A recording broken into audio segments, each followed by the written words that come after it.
Hi, my name's Paul Grogan. This is a picture of me. This is not Paul Grogan, it's Mark from Ninja Geek Games, and he's the one presenting this video. Why?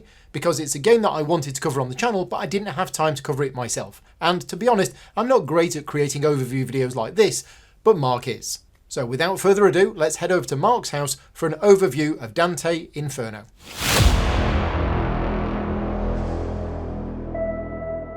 Hello and welcome to the anticipated video for Dante the Invasion of Hell.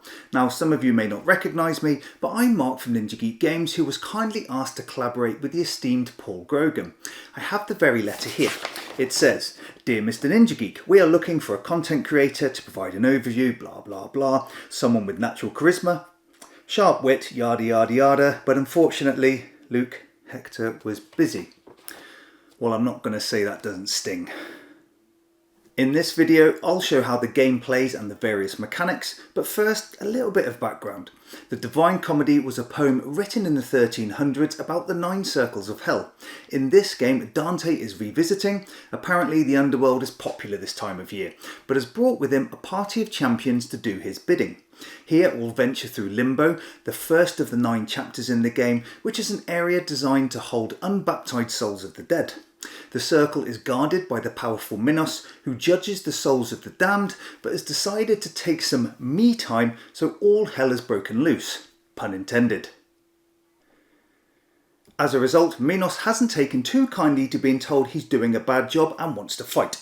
Dante the Invasion of Hell is a 1 to 4 player cooperative game that combines 3 separate phases. First, there is a story-driven adventure with exploration where your party of champions travels the current circle, and here you may gain weapons, artifacts and trinkets to take with you into later phases. Once complete, you enter the intermission. Here parties distribute any items and wounds they've gained and sets up the game board with terrain and enemy action cards to battle the boss. In the last phase, it's a tactical skirmish against one or more enemies with a specific set of objectives that the champions must complete in order to progress through the game. Now this is just a prototype version of the game, so it only contains components from one circle adventure, and these may vary from the final product. Let's take a look. So the first part of the game is the Chronicle phase, a story-driven adventure where you explore the Inferno and interact with the narrative. The main board is made up of an exploration area where location cards will be placed, and you'll move through these areas as the game progresses.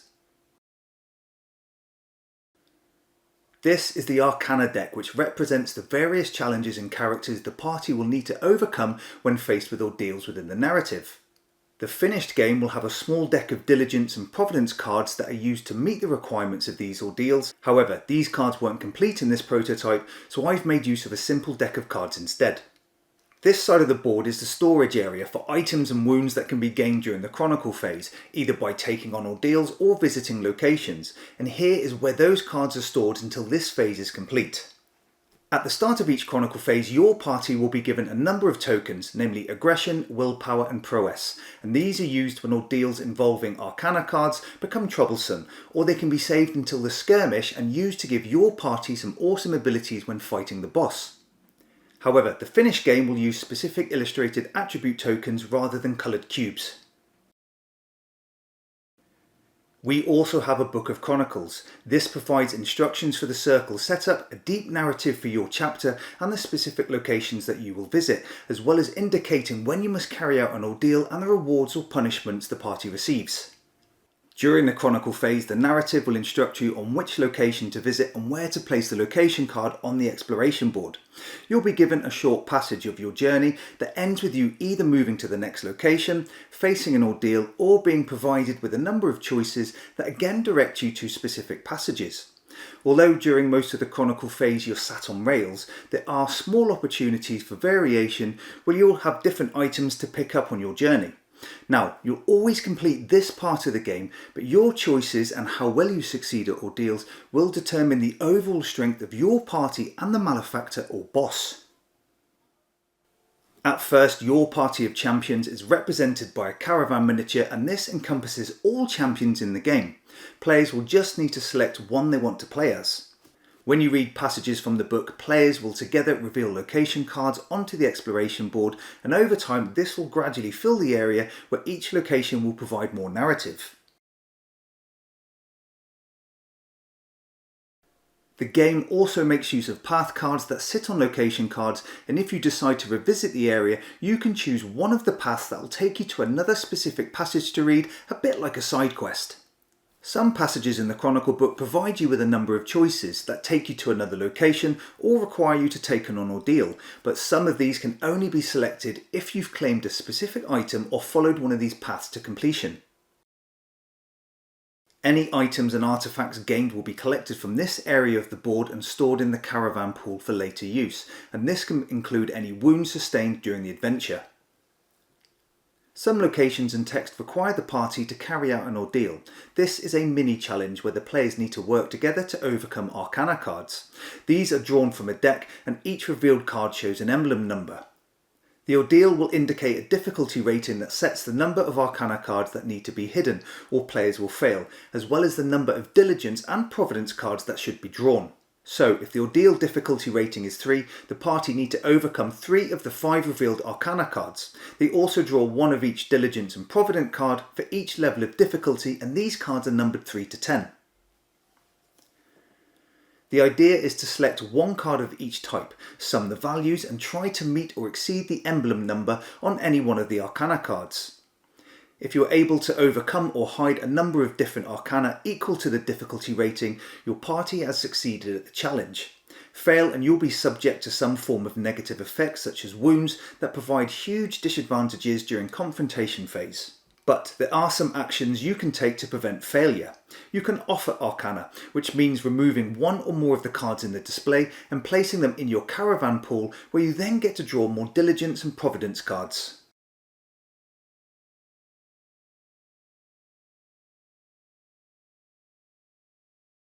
Or you can forfeit some of your valuable attribute tokens and discard arcana in the display and draw new ones. Doing any of these lets you reset any of your summed cards, so you're free to try and resolve the puzzle again. However, neither of these actions are advantageous. Any offered arcana cards will make their way into the enemy's action deck, making them stronger in the next phase. Attribute tokens can cause or negate wounds or bring back spent champion cards in battle, so this can be a tough choice to make. During the Chronicle phase, you have to play out a number of ordeals of varying difficulty, take certain paths and choices, and therefore the party will have collected various items, possibly some wounds and offered arcana. Finally, your adventure will come to an end, where you then enter a preparation phase called the transition. Here you'll collect your champion boards and decks and distribute equipment and any wounds amongst the party. The game board is flipped to the confrontation side that will be set up for that particular enemy. Each player in the game gets a champion board as well as a card specific to their character that details stats and special abilities. They each have a small deck of action cards and an area for starting weapons and gained items. This area is used during confrontation, where played action cards are placed, but any wounds gained in the Chronicle phase will clog this area, as we'll see later. The reverse side of the game board is the confrontation battle area. This is a preset layout with steps, pillars and buildings that includes minis for players and enemies and an area for cards and tokens. This shows the primary boss, the Malefactor, and in this scenario it's Minos with his special abilities. The object of the skirmish is to defeat Minos, but you can pick up additional objective cards during the Chronicle phase that may ask for a different outcome, and they are stored here. This area stores the enemy action and event cards, 1 slot for each enemy and event deck in the game. Now, Minos has a standard action deck, and this can vary between games, as any offered arcana from the previous phase will be shuffled in to buff the deck with more cards and extra abilities. This area is a hold for more findings, wound and sing cards that players could take during play. Lastly, this is a fierceness track that will change based on champion actions, and this can affect the outcome of some played abilities, as well as result in them being the target for an attack. Now we enter the confrontation phase, which is by far the biggest part of the game. Previously we followed a story and been given some nice narrative, prepped our champions, and now we're ready to face the Malefactor. In this game there are 3 enemies to face: Minos, his throne and the Queen of Crete. These will appear at different times, but the main objective is to defeat Minos. This part of the game is carried out in rounds. First, the champions draw cards and then take basic actions, free actions or play cards from hand. These allow you to move, interact with terrain and attack or heal, for example. Then each enemy on the board draws and activates one card from their pool, and any event cards need to be resolved. The players win if they're able to meet the requirements of the set objectives, but will lose the game if just one champion has suffered too many wounds. As you'll see, the game requires tight hand management and action selection, as these can result in damage due to stamina depletion or worse, taking sin cards. I'm not going to go into great detail of every single action players can take, as it does depend on which character is activating, what equipment they have and what cards are in hand. Characters can take free actions which will be marked in text on cards in play, whether from equipment or abilities on their champion card. Basic actions include moving, interacting with terrain or swapping items with other champions. Each area on the board has a central space surrounded by 4 smaller spaces. As an action, a champion can move any number of areas but must end their movement in an empty small space. They can move up and descend buildings if they use stairs, and can also jump off the edges but will take damage. Interacting with terrain allows champions to search altars for finding cards that can be equipped, or to climb pillars to avoid some types of damage and leap across them if they decide to move. However, for every basic action you take, your champion suffers 1 damage, and I'll discuss how this relates to wounds later. Therefore, if you move your champion 5 spaces, they'll take 5 damage, which kind of represents your stamina. The last type of action is called a manoeuvre, which is a card played from hand into one of the available slots on your champion's board. These are far more elaborate actions that will allow you to move and attack, as well as provide powerful abilities and certain bonuses for combat if requirements are met. Note that unless the card text indicates, you don't need to take damage to play these cards, but you may need to move your champion token a number of spaces up the fierceness track if the manoeuvre card has a fierceness value. They can let your champion move a number of spaces and may allow them to climb and jump off buildings without damage, as well as outlining multiple actions that your champion can take. The only factor you need to take into consideration is available space to play the cards on your champion board. Attacking enemies is pretty simple. To use a melee weapon, you need to be in the same area as the malefactor, but bows and some magic weapons have range. Each weapon card will also show the number of dice to roll, and this can be boosted by findings, passive abilities from your champion or manoeuvre cards played, so you could end up with a pretty big pool of dice. Each of these symbols is a hit, but to wound the enemy you need a sum of hits equal to or greater than the enemy's sturdiness value.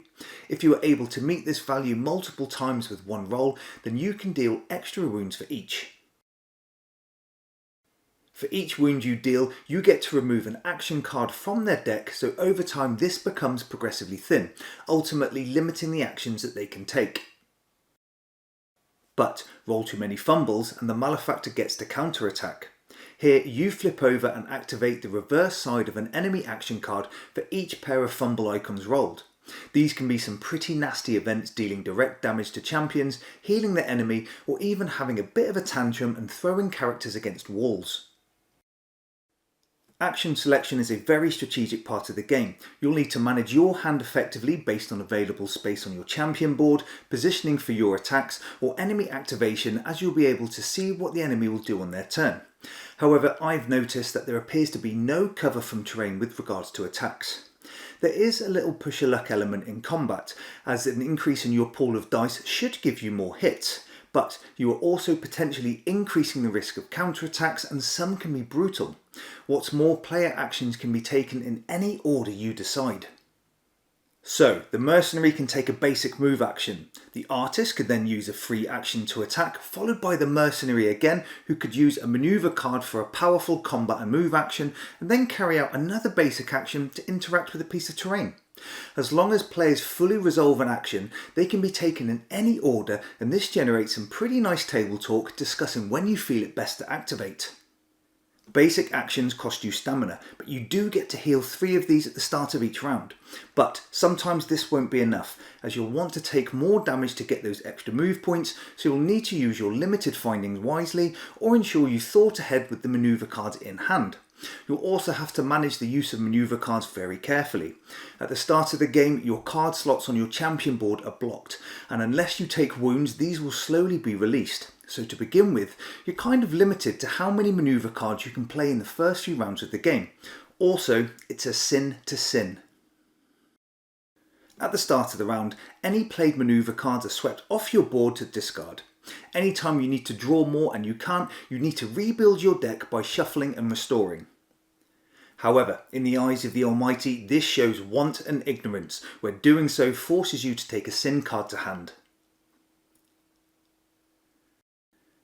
These sit in your hand until played and can be used for one of two effects. This clogs your hand, and the only way to rid yourself of sin is to play it to your champion board. If you resist, this generally provides a negative effect to the party, but the card will be removed from your play area later. But yield to a sin and it provides a beneficial effect, but will remain on your board until you can find some way to cleanse yourself. The Malefactor's turn is simple to run. You draw and activate the top card of each of the slots carrying out the actions and return the card to the bottom of the deck.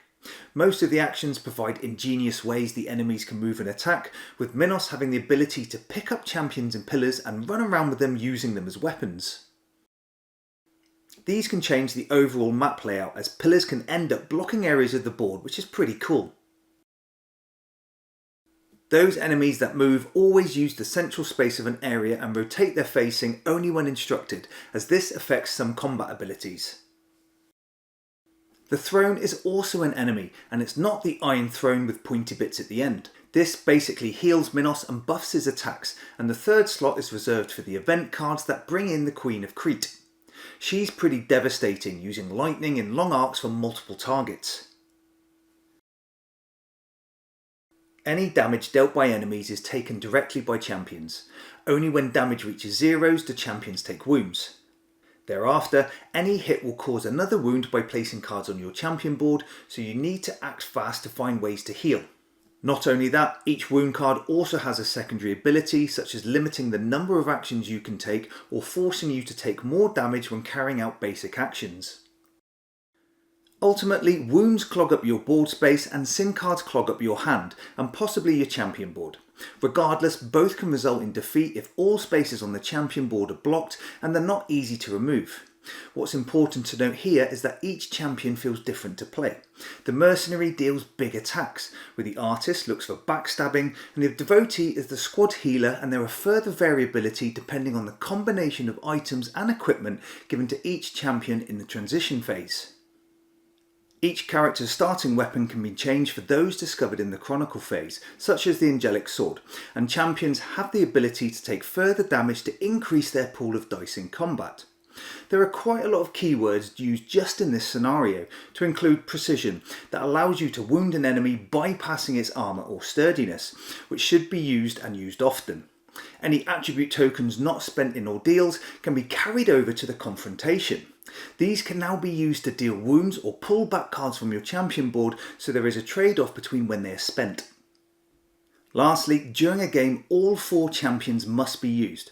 If there are less than 4 players, then 1 or more players takes control of an additional champion in the form of a companion. Here, their character cards are turned over and all sit on a different champion board. These companions don't make use of manoeuvre cards, but instead use readiness tokens to select between 1 and 3 actions. This provides a simplistic but well thought out character to use, leaving you still to concentrate on your own hand management. So, Dante Invasion of Hell provides a deep narrative adventure with simple exploration, a light puzzle element mixed in with a highly strategic and tough skirmish game. You can't go in bows blazing, as you'll leave yourself vulnerable, so you need to play conservative, but you will be required to take risks at times, and they don't always pay off. Combat involves a simple dice rolling mechanic, but with a good counter-attack element, and due to the ability to take actions in any order, there is very little downtime in the main phase of the game. Finally, Dante has some great table presence and promotes some nice table talk, and so far has been an enjoyable experience. Thanks for watching.